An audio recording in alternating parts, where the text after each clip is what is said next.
Actually, when I look in this around the room, I think it's really, for me, it's I guess affirming one of my key messages to you, that the network and your networks that you are currently forming are absolutely essential and will be a really strong part of your moving on in leadership. I can go, in this room, I can actually go back a long way further than you. Jane Heath and I actually went to the same high school together. She was a year ahead of me, I think. Jean Rogers and I were team teachers at the Parks High School, teaching Year 8 English. I think we often imagine us kind of, back-to-back circling just to look at the, making sure that there weren't going to be things thrown from a direction that we weren't looking. But that was really one of my great memories in my teaching career, actually working with Jean. And she's obviously gone on to do some really good things as well. Okay, Loxton High School. Now, I don't know how the other leaders' stories have gone. As I've sort of yelled out with Tony Lannis, he and I were at the Parks High School. I was a teacher, he was a deputy. It wasn't him that came knocking on my classroom door one day, but I do remember it vividly. It was actually Kerry Dolman, who's now an education director, that basically said, look, we want someone to be do some work with leading literacy in the school. We're liking what you're doing. Would you be interested? Now, that was back in, I don't know, maybe 1994 or something. And from there on, it's been a journey since then. Loxton High School. I've just put a few pickies there, and they'll be scattered through the presentation. There's not much content in the presentation apart from just keeping me honest with my talking points, but it does give you a bit of a sense of what sort of place Loxton is. It is a high-performing school. There's no doubt about that. It's a school with strong values that are embedded in everything we do. It's got a very rich tradition, and I'm talking about that in a very positive way. Students come from all over the Riverland to come to Loxton High School. In the Riverland, we talk about if you're over the river. When you're in Loxton, if you're Berry and Renmark are over the river. Of course, Loxton's over the river from the other two. So there are kids, about 100 kids, come on a bus every day, on buses every day from over the river. And it's because they've very strong family connections to that school. It might have been parents who are now still in the Riverland but have moved elsewhere. Or it might be that they're coming for some of the things we're known for. We are quite well known for no mobile phones in our school, which is kind of interesting given such a powerful tool they are. This is my third year in the school. It's not something that I've seen that I need to challenge or want to challenge. My experience in previous schools was that mobile phones, while they are amazing learning tools, can also be a massive distraction. So I guess our challenge is how do we actually make up that ground if we're not actually using mobiles for learning as learning tools. We offer an amazing array of extracurricular activities, and I call that, that's the informal curriculum in our school. So we've got lots of it, and our teachers work really hard and do a lot extra. Some people have referred to Loxton as being a little bit like a private school in the Riverland. I don't think we are, but I guess this is not expectations of me, but it's part of the culture of our school that's just been embedded for a long time. So we've got strong visual and performing arts. We have a musical every 2 years. We've got a volleyball program that, while we could go to Melbourne, we're sending off over 100 kids to Melbourne in a school of around about 520. So, and that program isn't about being elite. It's actually around reinforcing the school values, working as a team and developing young people. The volleyball, they've been relatively successful, but that's not the goal. The goal is around the personal development. We've had some fantastic achievements in the school. I was terrified when I first arrived in the school. Loxton High School has won the inter-school athletics in the Riverland now for 40 years in a row. I did have the chair of the governing council said, if you lose this year, mate, there's going to be a tractor to pull you out after the event, so you better win. It's interesting though, because the people who've been there for a long time, and a whole lot of the staff are involved in this, they don't talk about winning to the kids at all. It is around contributing. It's around being part of something beyond yourself. It's about trying your best. They would be saying, if you're coming fifth, push harder, try and get fourth. Just try and improve. And that is really the strong message. But it is a bit scary. We actually did lose the swimming for the first time in 18 years, not this year, last year, and I wasn't dragged out of the town, which is kind of reassuring. Look, the town is extremely proud of the school. There's high expectations of our school. We are a fishbowl, but there's also massive support from the town for what the school is about. Many parents and grandparents were students of the school. So, me walking in, I'm still, as the principal, it's a challenge. And if you walk into a school like this where it's been successful, you're the new person, there've been a little bit of a string of other new people, how do you actually operate as a leader in that context? So we'll talk about that a bit as we go on. Staff profile, mainly permanent teachers. Many of them were recruited 10 years ago or 12 years ago as young graduates, and now we've got a lot of young mums. So one of my HR delights and frustrations is dealing with the pregnancies that keep happening, which is it's a delight, but it's also a part of managing a school like this. Okay, the Riverland is kind of in the same situation as our school, in that it is a very successful region. People come back to the Riverland who have been brought up there. It's been a very successful commercial region. The agriculture and the associated industries have been very successful. But it's also facing enormous challenges as agriculture has changed, as climate change is happening, as water politics happens. So I guess as a school, we've been successful, we are still successful. How do we manage these new emerging competing demands to move forward and not lose what you've got to improve? So that is a bit of a dilemma, and it's faced by business people, councils, the community in the Riverland. I probably sound like I'm advertising the school a lot, and I think that's actually part of my job. Quite honestly, if you're a principal of a school, I think it is your job to advocate for the school.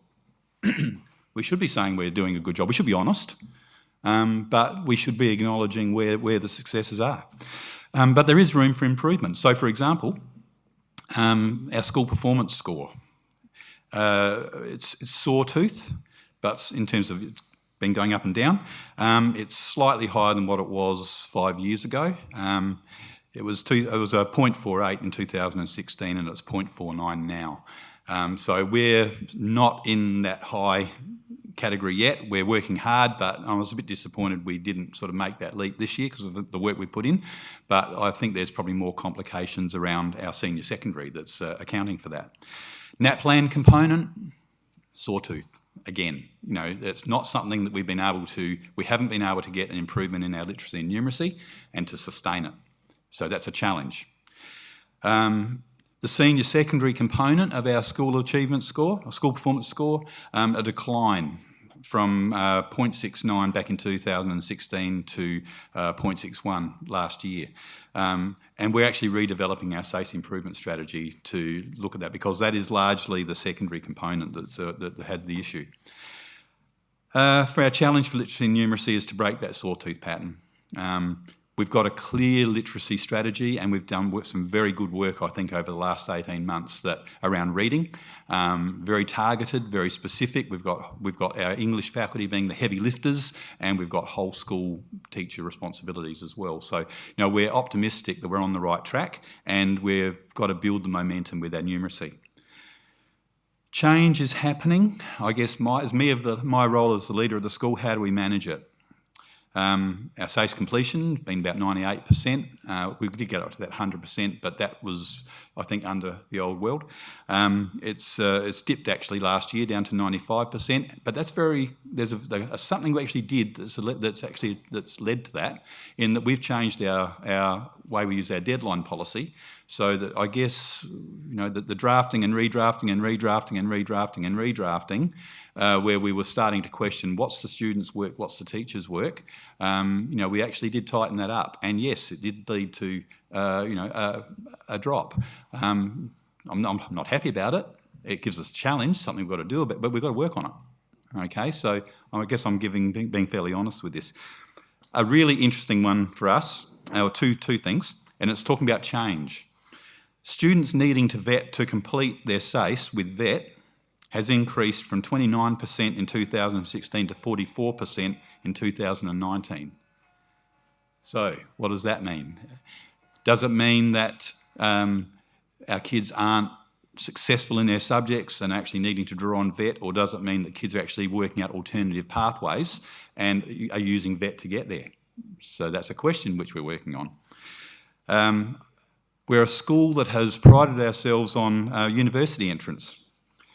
65% of our graduates in 2014 applied for ATARs, for SATAC. Last year, 42%. It's been a steady drop over the last few years. There's a strong message in there for us around what's happening in our community and who our students are.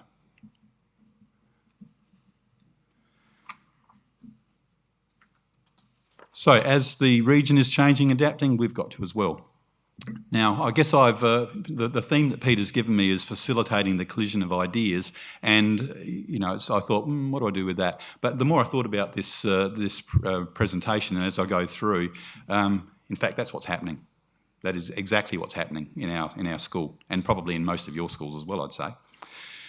So how are we placed to meet the SACE Board challenge for learners to thrive? And I understand I didn't go to the Martin Westwell presentation, but I understand you did. For me, it's an enormous boost. It's a big tick from the SACE Board around the direction we're heading, and it gives us something to build from. Are we there yet? No, we're not. How are we placed to meet the SACE Board priorities? How sure are we that we're doing all we can to equip our students to thrive? And that's a challenge for us. So, questioning the future of the ATAR. That's something which we have to engage with our school. Students developing capabilities. Now, I have had a big history with capabilities, but it's something which, before I came to the school, an external review came in and said there needs to be work done, particularly around the critical and creative thinking capability. We've then, I guess, because of the department's agendas around improvement, we have changed focus around literacy and numeracy, because you can't keep all the balls in the air. So I guess there's work for us to do around all of those capabilities now. Students developing capabilities in a school that offers a rich experience. I have no doubt that our students are having an amazing array of opportunities to develop all of these capabilities, possibly often through the informal curriculum. So how do we, and I think with the learner profile, as with what the SACE Board is talking about, it's actually not just in classrooms. It is how are students developing the capabilities in the classroom, outside of the classroom, and outside of the school in their broader lives. So I have no idea how that's going to go, because with my work in a previous life around developing the new SACE as it was, I actually led the capabilities investigation, and the dilemma around, we kind of value what we assess, what we can put numbers on, what we can put evidence around.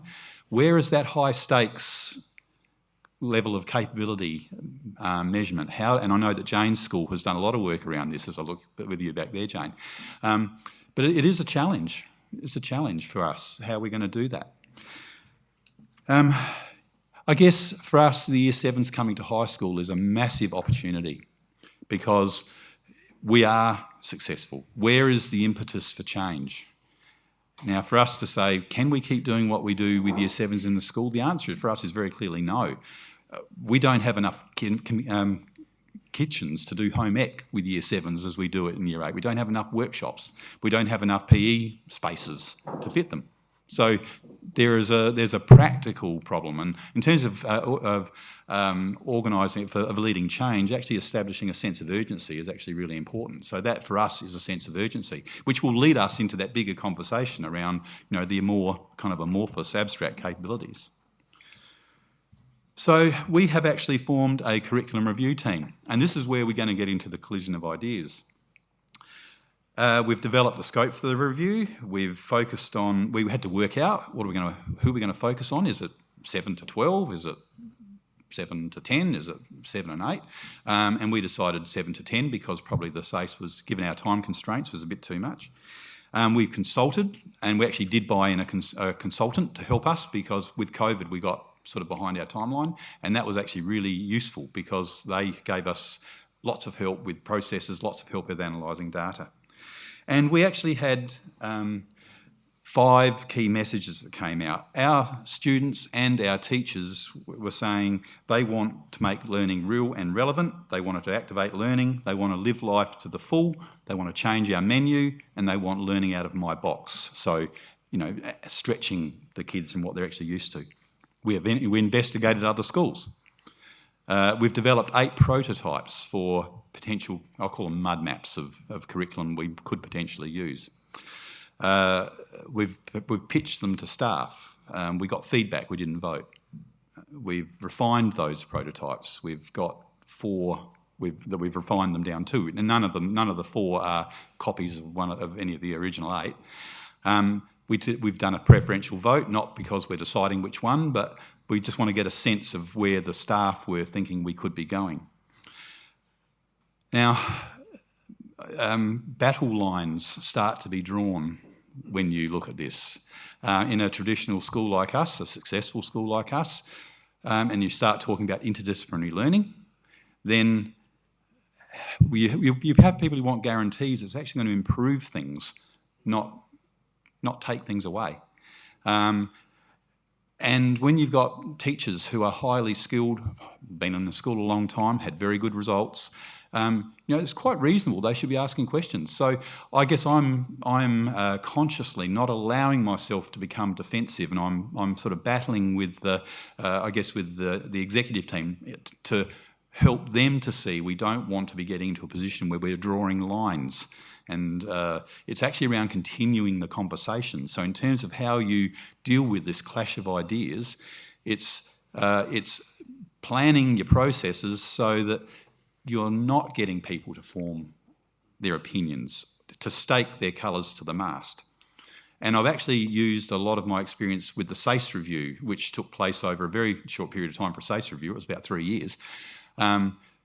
But we actually ended up with a good outcome. Was everything turned on its head? No, it wasn't. But we were very strategic, and people smarter than me were being very strategic. I was a small player in it. We're very strategic around what were the battles, and I know just with my colleagues we were saying what would we die on the hill for? Not for everything. So it's being strategic and smart around what where you can change, what can you lever, what is actually going to have the biggest impact. Okay, so it's a very contentious activity what we're involved in, and we're still in the middle of it. And I'm going to get to the point where I guess I've reflected on, well, what would I want to say about leading? What have I learnt over the years about leading that I'm now drawing on? And I'll probably come back to this curriculum review because we're in the middle of it right now. Okay, always keep students very much at the centre. Always. Very hard to do sometimes when you're looking at dealing with HR and you're running panels and you've got people who are pregnant and moving on, and in a country region, how am I going to replace them? And all that myriad of other practical concerns about taking responsibility. Keep the students at the centre. I think to know yourself as a leader is really important, and out of all this to work out and to become really comfortable with what your strengths are and what my strengths are, and I'm fairly comfortable with those things. I know I'm not a great numbers guy. I know I'm very relational. I know that I need people around me who can help me with the numbers. So that's what are the resources I gather around me. I'm a bit taken by that model of authoritative leadership. You've heard of that? It's a Daniel Goleman model. But authoritative leaders, and I would say this is aspirational. I wish I could say I was one, and a great example of it. But certainly, this is where I'm aspiring to be. responsive, warm and supportive, sensitive to a diversity of individual and collective needs and are inclusive. You're a good listener, collaborative, and you build consensus and commitment, really good networker, and you know when to consult and when to be decisive. It all sounds very airy-fairy, lovely, that's me. Sorry, also demanding, having clear expectations of myself and of staff and of students, being able to communicate that we've got high standards and to set an example that others are willing to embrace, becoming assertive but without an over-reliance on rules and sanctions. Give a lot, expect a lot. Exercise authority in a timely fashion when you need to. I would say last resort. And I know our debate at the moment, we had a leaders meeting last Wednesday and we were talking about our curriculum review and I was, again, kind of trying to get them to avoid putting ourselves into a position where people were going to be forming their strong opinions. And it was misinterpreted to be, don't do anything till everyone gets on board. Well, that's not the case. That will not be the case. But at the moment, it's too early to be making those sorts of judgments. Use your skills to work with people and have the courage to act alone. So yes, sometimes working with others, sometimes you just got to wear it. Sometimes it's you leading from the front. Okay, so I guess knowing yourself and working out your qualities, knowing your strengths. I've got a very strong background in positive education too, with character strengths, and to actually understand and be comfortable with who you are and to be able to use them.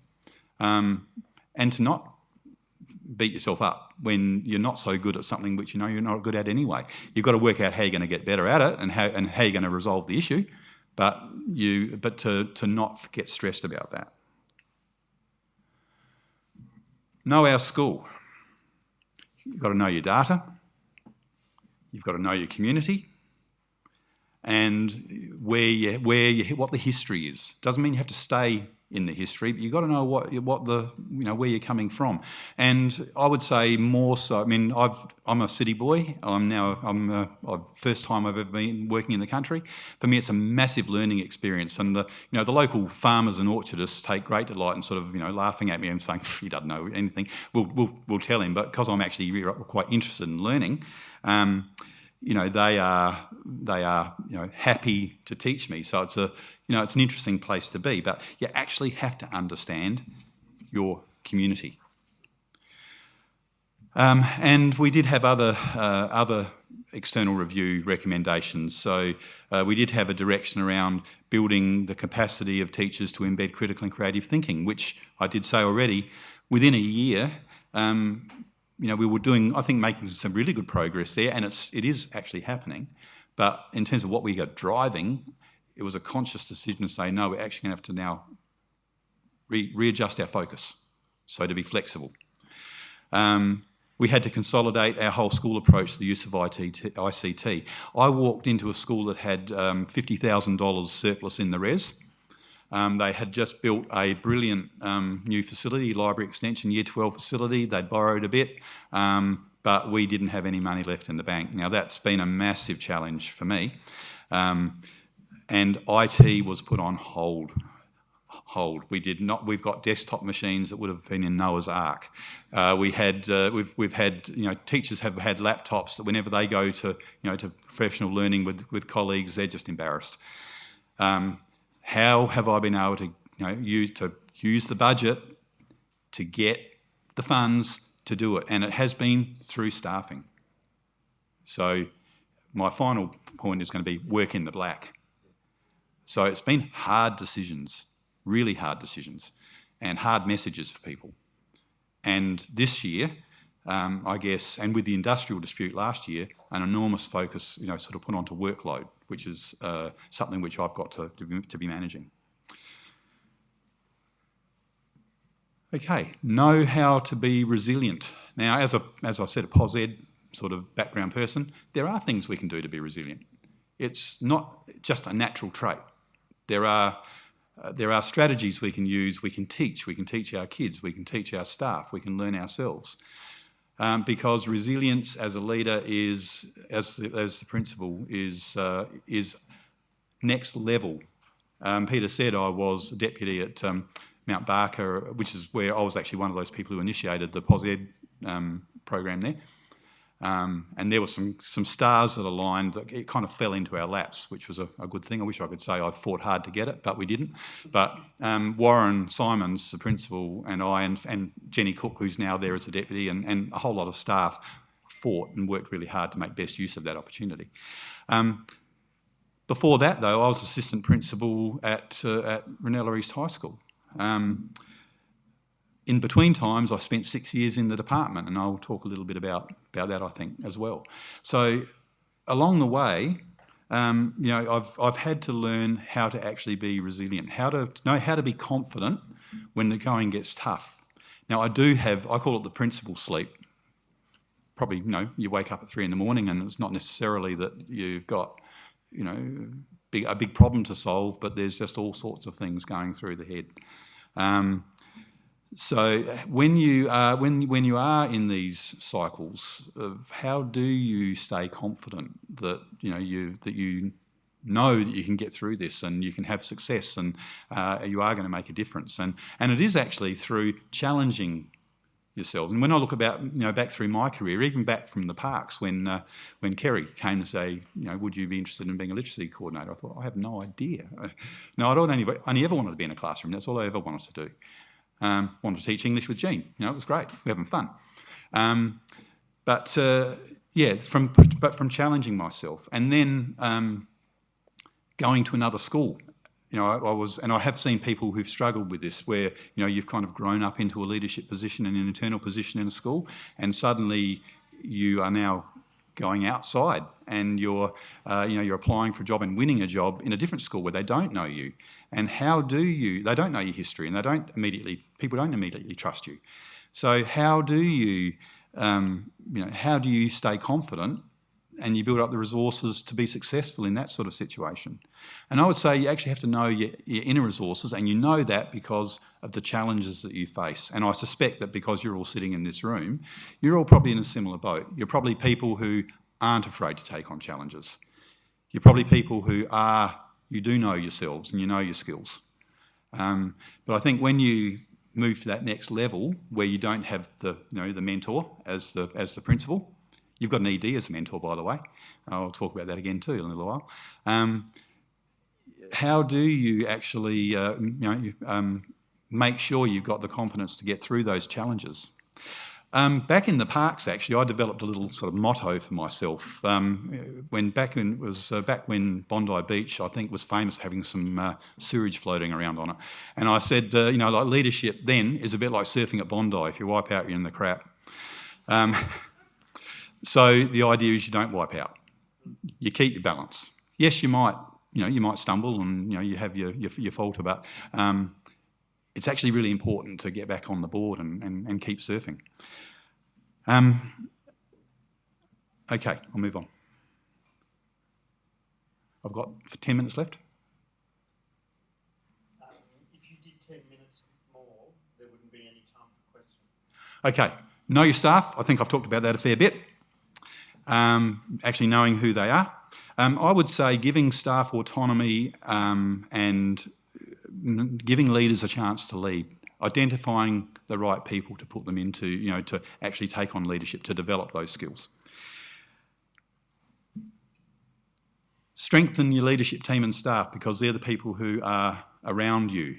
And I still have my mentors. I've got experienced principals who I call, and when I've had some really hard HR decisions to be making or implementing, the advice I've got was trust your exec team. So make sure that you are getting people into these positions. And also the staff teams. How do you actually, and my dilemma is, how do I get new blood into the school and in a region where you don't get many people applying for positions? It's a bit of a tricky one, possibly different to the city. Distribute leadership. So it does relate to what I've said before, but make sure that there are teachers who lead. And one of the strengths of Loxton High School is there are teachers who are really good at what they do, and they've been leading some things for years. It's get out of the way. It's making sure that they've got a chance to do that. Be clear how to operate as a leader and to lead, how to operate as a leader, and by that I mean how to manage. So you have to manage. You have to. It's not just. I think you have to have the vision for improvement and change, but it's also you have to dot the I's and cross the T's. And I think Jean and I, or maybe Peter and I, were talking about that before. And I draw on so much of my experience when I'm in the middle of or planning something new or challenging.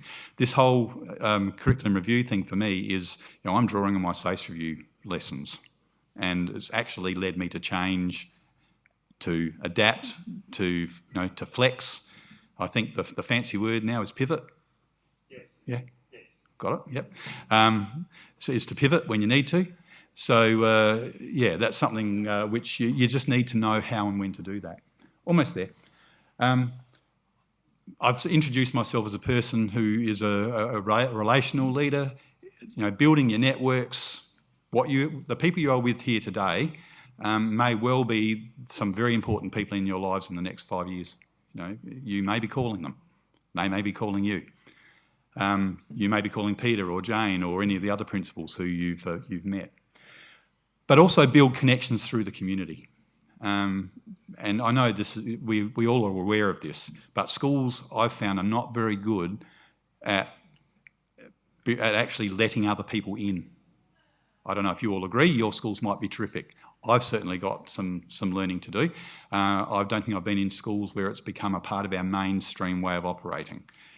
How many people do think their schools are pretty good at letting people in from outside? Good. I might talk to you afterwards. You can love to get some ideas. And finally, as I said, work in the black. If you're going to get into the red, in terms of dollars, in terms of staffing, in terms of emotional capital, do it for a very good reason, because it's very hard to work your way out of it.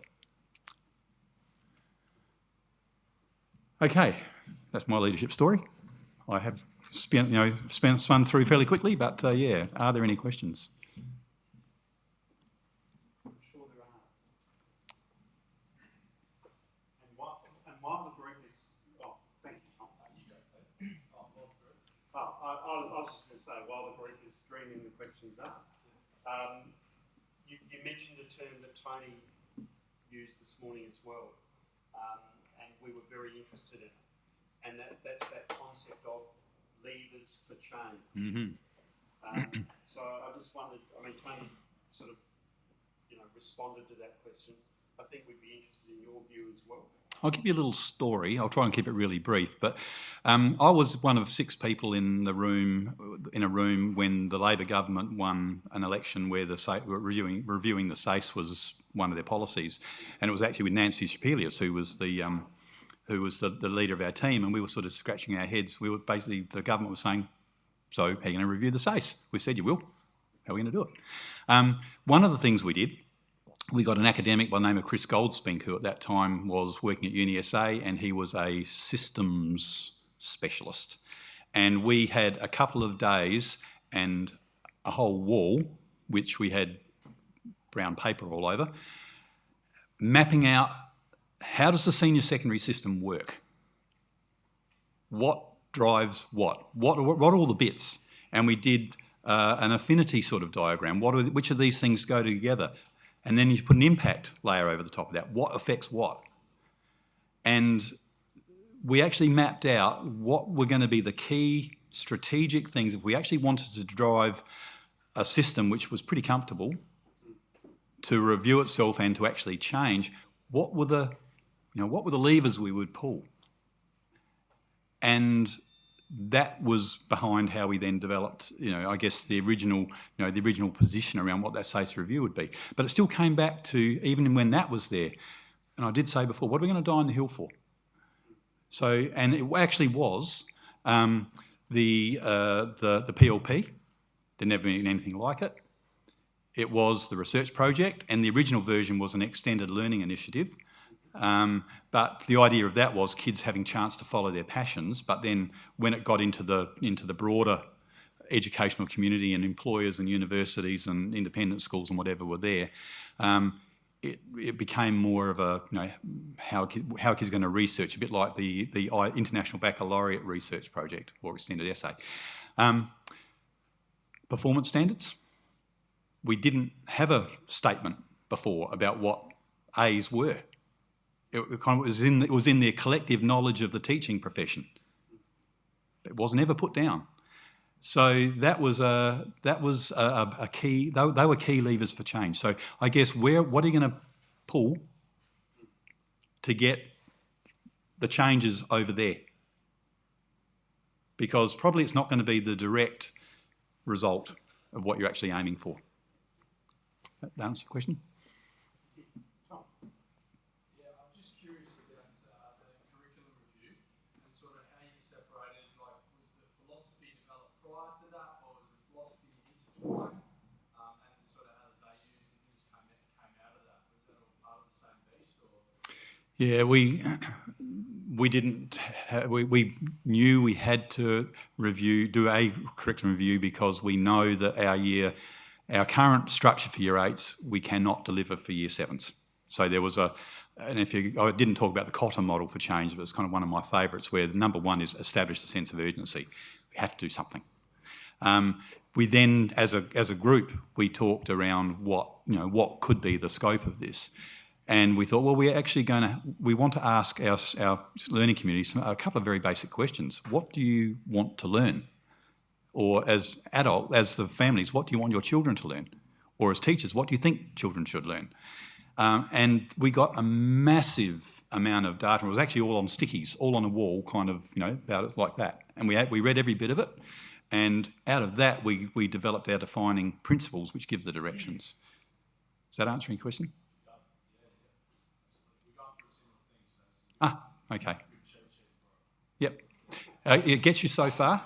We've had a consultant. They've helped us with the process, but they haven't given us the answer.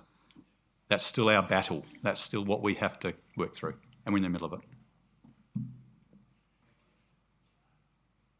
Next question.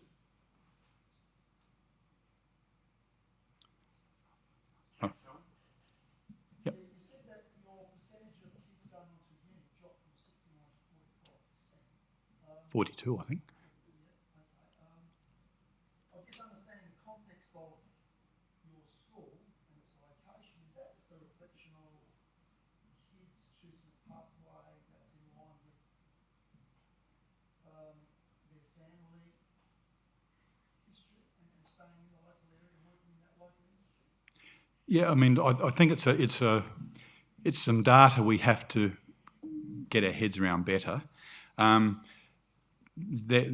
Our school has been a place where families the Riverland families are very highly aspiring on the whole, and there are a lot of families who want their kids to go to uni, and there are a lot of kids who want to go to uni. At the same time, the region is under massive pressure for change.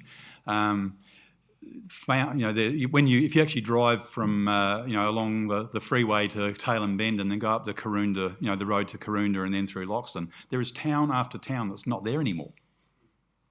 There are silos and rail sidings. There's a wonderful railway line. They're really good. The crossings are in great nick. There are no trains. The towns are disappearing because one family would have had a plot of land, and now there are 5 of those families have gone, and one company owns it.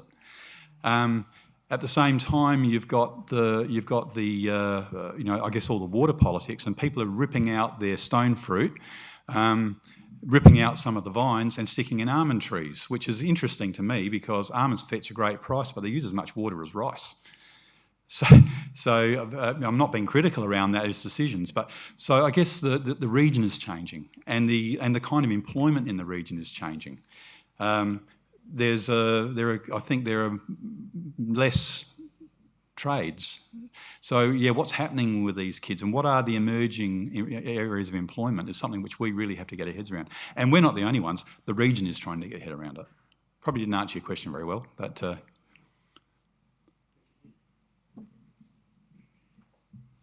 One last question. How difficult was it when looking at those battle lines and so forth to determine what people would die on the hill for and what they wouldn't? I'll tell you in a few months. We're in the middle of it. We're in the middle of it. And, you know, my take on this, and I've kind of said it, you know, this isn't a matter of there are some, you know, old-fashioned people who aren't prepared to change. That's one way of looking at it. But this is actually about some really experienced, expert teachers who actually know their craft really well, who are worried that we're not actually able to answer their questions. So I don't think we should be trying to hide those questions or evading those questions. I'm planning on a process to actually investigate those questions. And I guess go back to the SASE review days, I did head the capabilities investigation. It was a question. You know, there were all these questions around, you know, we had the essential learnings, you know, they weren't getting traction, people liked them in concept, but you couldn't measure them. Yet we still want them. I had one academic from the ACR who we employed who gave us a very strong recommendation: only call capabilities things you can measure. So leave out citizenship, leave out any sort of, you know, personal development. You can't measure it. Don't include it. And that's not the way it went. But it wasn't a matter of, you know, saying, well, people agree or disagree with that. We're saying, actually, that's actually a really good question. Let's embrace that question. Let's investigate it. And that's going to be my step, to try and bring these people on board to help us with the investigations. And if that means that what we get out of it, you know, isn't a whole new curriculum for year 7 or 8 or 9, but it might be some smaller parts which are actually the levers, I'll probably be happy. Some of my innovators in school may not be, but I'm thinking, yeah, we've got to actually have something where it's not trying to sell it to staff or, you know, me steamrolling staff. I know I'm not going to bring all staff on board, but it's around what can we do that we agree on is actually going to improve a very successful school.